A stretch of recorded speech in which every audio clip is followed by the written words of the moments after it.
Hello everybody and welcome to another episode of Box Office Talk. This is the show where I break down what happened at the box office, see if my predictions for the top 5 are correct, then I make predictions for next week's top 5. So let's get right on into it. Last week I predicted that number 1 would be Inside Out 2, number 2 would be A Quiet Place Day 1, number 3 would be Horizon, An American Saga Chapter 1, 4 would be Bad Boys Ride or Die, and number 5 would be Kinds of Kindness. And I was so close, guys.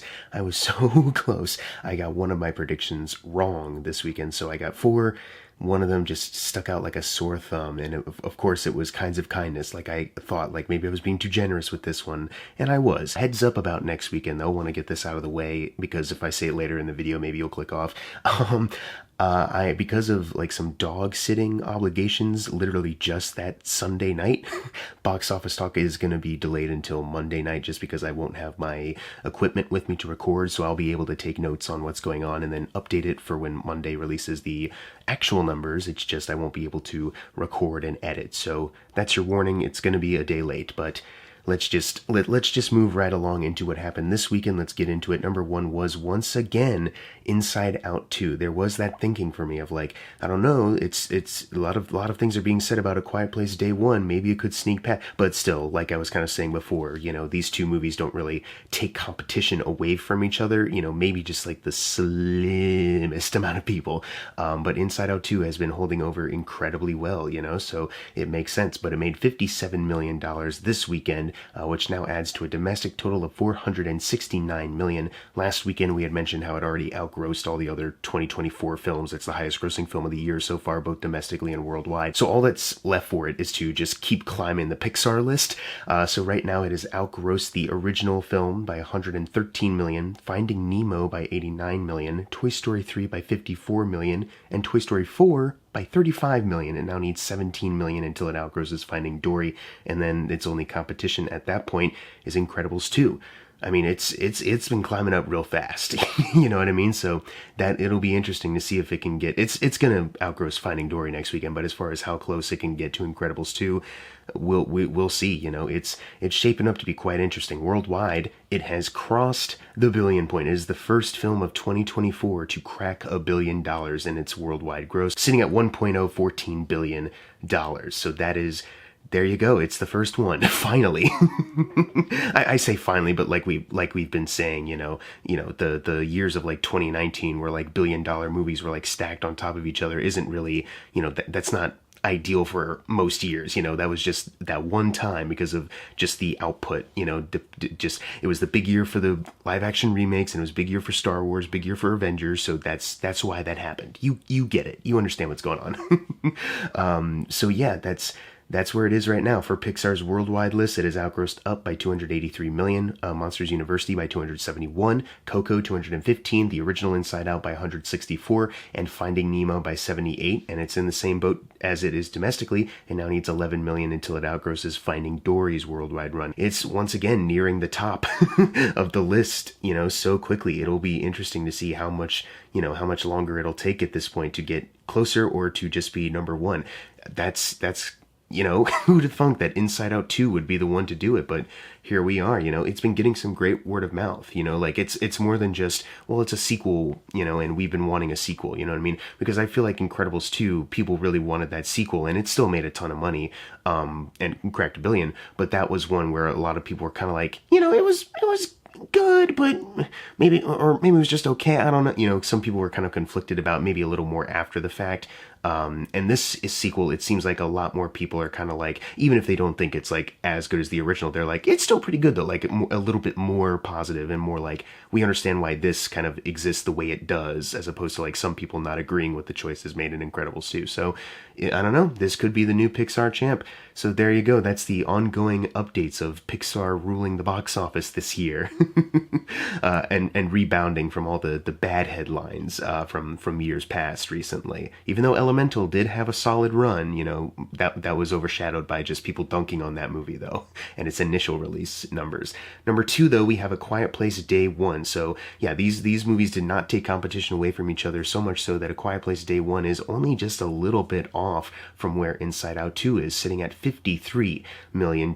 So for the Quiet Place franchise, it is $3 million over the original film's opening weekend and $6 million over part 2. So it is the highest opening weekend for this franchise, and it needs 107 million until it outgrosses the entire domestic run of part 2. Worldwide it is sitting at 98 million, so it's 198 million away from outgrossing part 2. But I think more importantly, you're probably wondering, well, what's the budget of this thing? Is it good?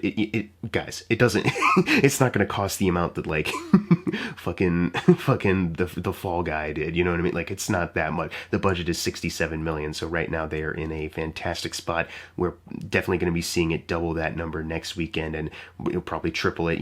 I think this will also have a solid, word of mouth and staying power. So yeah, we're in really great shape for this movie, and this is another one similar to Inside Out 2. People are really responding to this one and really liking it, so it's a movie that has it well deserved, and I think also it just goes to show you that people are still interested in this series. Part 2's opening weekend only dipped just a little bit for part 1. You could also say that could be even COVID sorta related, because that and Cruella were kind of like official kind of welcoming back, after 2 months of people getting their vaccines and stuff like that. It was like, okay, this isn't like an HBO Max thing with these 2 movies, they're just going to be available. Well, was Cruella on Disney Plus? Maybe just Quiet Place was the one that you had to just go see in the theaters, and it was one of those big movies that was supposed to come out the year prior.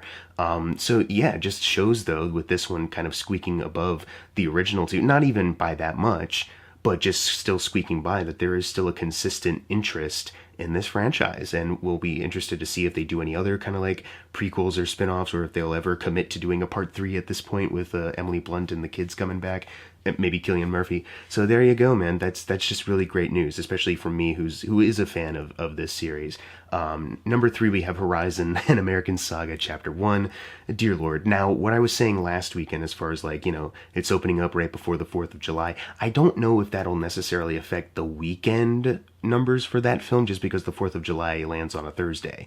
You know what I mean? And for this show, we don't talk about like 4-day holiday weekend. We just go by the 3-day. We'll incorporate other numbers like we do, like the total domestic numbers, but we're just highlighting the weekend reports, So I don't know, because I think what I was saying last week was like, it might, open a little slow, but maybe it'll have a consistent kind of hold. And if, the fans of this movie, like the crowd that it's aiming at, really enjoy it, then, it could have a longer life.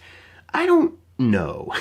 But the cinema score isn't like the worst thing in the world. Like a B- is not bad. Well, it sounds like it's not bad. Like you hear that and think like, well, that's not bad. For cinema score though, that's pretty awful. You know what I mean? Even if it's not dipping into C+ territory, a B- is not a great sign. Now, we've said before how Kingdom of the Planet of the Apes, that got like a B cinema score, but that's had some pretty consistent holds, and it's, not the biggest blockbuster in the world, but it's a pretty modest hit for its budget and what it's made. This opening to 11 million, though, on a budget that ranges from either 50 to 100 million, according to Wikipedia's, numbers on there. It's not great, you know what I mean? There's no worldwide total to bump it up yet. Right now, I only have the US numbers, so yeah, it really does make me question, like, I don't think this will necessarily have that kind of hold that we were talking about. Now, stranger things have happened in the box office series here, or just in general, box office history, so this could be something where it's like, you know what, next weekend it really did have a rebound. It's more than just the 4th of July day, where people are like, I want to see something like old-fashioned America, blah, blah, blah. But then again, there's another movie that we're going to be talking about in the predictions that might potentially steal competition away from this, and especially if certain audience members who that film is aimed at deem it better than this movie, like the cinema score is higher for that, if they even give it a cinema score.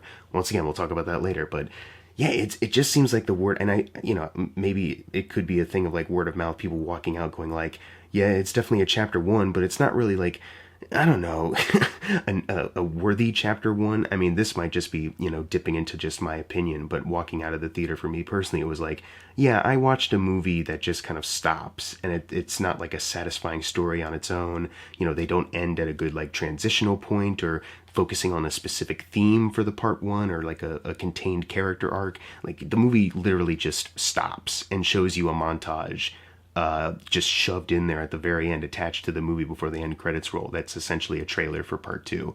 Like, it's structured like a coming up next week on Horizon, the History Channel original series. Why didn't they just, oh man. And it's funny too, because like if Costner like pitched it as like, this is a TV show we're making, I'm sure some streamer out there would be like, oh, you're making a limited series. We're all about high budgeted ridiculously high budgeted limited series. You know what I mean? But he insists this is a movie, but then you watch it and it's like, I don't know, it's not that cinematic, like the filmmaking wise. It's like, it's competent, it's fine, you know what I mean? But storytelling wise, it's very, like, it feels like it's 3 episodes stitched together. You know what I mean? Like, an hour in, you're introduced to the Kevin Costner character. It takes an hour for him to show up. And I was thinking in my head, okay, everything we just saw, that's the introduction. That's the first episode. And then episode 2, we'll meet some other people. And the first one is Kevin Costner. You know, it's structured like that where you can't help but notice these things. Anyway, sorry. Maybe that's a bit much of a tangent. Anyways, as far as opening weekends for Kevin Costner directed films, it's 11 million over the Dances with Wolves opening weekend, but that was because it, played in limited theaters and then it had a rollout, over the next couple weeks, so it doesn't really count. But it is also 6 million over the Postman's opening weekend, but 3 million below open range. So I guess you could say it's a little consistent with with other films that he's done, but times were different then. Other movies had opportunities to really grow, and theaters weren't removing show times, and studios weren't immediately putting movies onto streaming services that undercut the theatrical performance. So I don't know. Horizon Chapter 2 is coming out in August, and I can't imagine that does better than this. Oh god, well, it'll be interesting to see what it does next weekend. I'm pretty sure it's going to be nothing, though.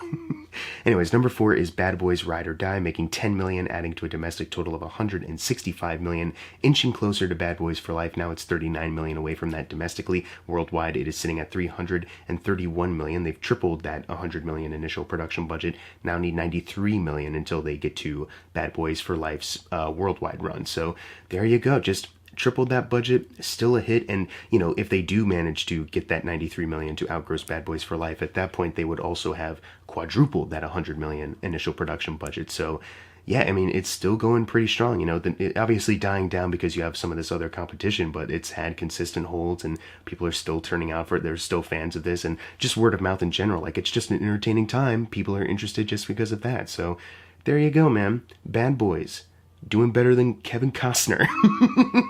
Man, Kevin Costner should really take notes from the Bad Boys film series. Okay, guys, we have a little bit of an addendum. I was recording this video and I even started editing, and then a sneaking suspicion told me, you know what, I usually only use the numbers unless, I get a feeling, and then I check Box Office Mojo. And I did it just in the middle of editing, and I found out that there are 2 other movies that are in this top 10, and I felt if it was just one movie near the bottom, I'd be like, whatever, but it's 2 movies, one of them is in the top 5, so I even had the predictions, results different. But I had to change that, and there was someone who got it right somehow. So this is the addendum. So actually, coming in at number 5, we're gonna do this really quick. Number 5 is a movie called Kalki 2898 AD. This movie opened to 5.4 million this weekend, and that's pretty much all that I have found as far as it made domestically or worldwide. The budget is 600 crore, which is approximately 75 million USD. So congrats to that movie. I have no idea what that is. Never heard of it before until right now. And also, I'm shocked that the person who got it right even knew, but congrats, you got your prediction right. It came out 5 days ago. You didn't edit it as far as I could see, so congrats. And now we're gonna transition into what I recorded earlier, but when we get later into the video, you're gonna, hear the rest of this addendum. So let's just get to the original recording. Number 5 is The Bike Riders. Pretty devastating, just because, like, hours ago I found out that they already announced it's coming to VOD, like, July 7th or the 9th, some day then. It's very soon. And it's like, man, this movie came out literally last week, and if you pull the challengers with it, just let it keep playing, or maybe if you if you put it in like a more strategic spot in the year, you might have had a pretty solid hit. But I don't know. It's a bit of a bummer. It's a pretty good movie. I still recommend you go see it. Made 3 million this weekend, adding to a domestic total of 16 million. So for director Jeff Nichols, it's 5 million away from outgrossing Mud. Worldwide, it is sitting at 23 million, so 8 million away from Mud, but still nowhere close to doubling its 30 to 40 million initial production budget. So, in a bit of a rut here, and announcing that it's coming to VOD fairly soon, I don't think really helps. I think it could have also just been release timing wise, coming out pretty much last weekend probably wasn't the best idea in the world. I mean, I know it's kind of like the in-between for like Inside Out 2 before A Quiet Place this weekend, but still, man, like that's still like it's sandwiched by these movies that will be doing well, you know what I mean? Oh well. Number 6 is the Garfield movie, making $2 million, adding to a domestic total of $89 million. Worldwide, it is sitting at $239 million. So there you have it. It is exactly $1 million away from quadrupling this initial production budget of $60 million. So we might as well just say it now. It's quadrupled that budget. Congrats. Can't wait for Garfield 2. I don't know. I have nothing else to add. Number 7 is Kingdom of the Planet of the Apes, making $1.7 million, adding to a domestic total of $168 million. Still very close from outgrossing Rise of the Planet of the Apes, only needing $8 million until then. Worldwide, it is sitting at $387 million, so it places it $83 million away from outgrossing Rise. At that worldwide, it probably won't happen there. Domestically, I'd say there's still just the slimmest bit of a chance. I just want to see it hit 400 million worldwide. That's all I want to see it do. You know, I think people would be pretty satisfied to see that, you know, that would just be really cool. I have nothing else to add, plus the other new release we want to talk about is at the next spot, so let's move on. Hello everybody, we're back at my addendum, the second half. Number 9 is actually a movie called Jet and Juliet 3. Apparently it's part of a series I had never heard of. I couldn't find a Wikipedia page for it. It's only listed here on Box Office Mojo, but it made $1.5 million this weekend. That's all I could find as far as how much it made domestically and worldwide. Couldn't, because there's no Wikipedia page, and because the information isn't on Box Office Mojo, I couldn't find a budget for this thing, but it exists, and it technically made it into the top 10, and now I feel like the flow of me ending the video is going to be off, because what was originally going to be talked about next wasn't the closing video. I would talk about a different movie, and I was like, and to close out the video, but I didn't do that. And instead of trying to segue that into this part, I just want to make it awkward for everyone, because it's a little awkward for me. Anyways, let's finish the video. Kinds of Kindness. I definitely put way too much faith into this movie that, you know, once people see it and word of mouth spreads that it's a pretty odd movie, yeah, it's not gonna have a bigger kind of hit, but, you know, still making some money. It made $1.5 million, adding to a domestic total of $2.0 million because it was in some limited theaters last weekend. Worldwide, that only adds up to $3.1 million. For Yorgos Lanthimos, domestically, it has outgrossed Alps by $2 million, and it's a couple $100,000 over Sacred Deer. Needs $7 million until it outgrosses The Lobster. Not going to happen. And then with the worldwide numbers, it's outgrossed Alps by $3 million there, but it's behind Sacred Deer by $7 million. There's no box office info on thenumbers.com for Dogtooth. I don't know if that even got released in theaters, so that if you're wondering why it's not mentioned here, it might be because it never got released in theaters properly like this. So either way, you know, it's if you want to just go by numbers, it's probably made more money than that one like this. I don't think this is much of a big deal for Searchlight Pictures. They put $15 million into this. That's the initial production budget. By our golden standard, it would need $30 million to break even, or, you know, double the budget, to be considered a success. But that being said, you know, this definitely, it kind of reeks to me of like, and I love this movie, it kind of reeks of a kind of like one for you, one for me situation, you know what I mean? Like, you know, they've had a great relationship with Yorgos so far. You know, The Favorite was a good hit for Searchlight, and they shot this movie before Poor Things came out, but even after the fact, Poor Things did pretty well. You know, got some Oscar both films, Favorite and Poor Things, you know, Oscar nominations and wins.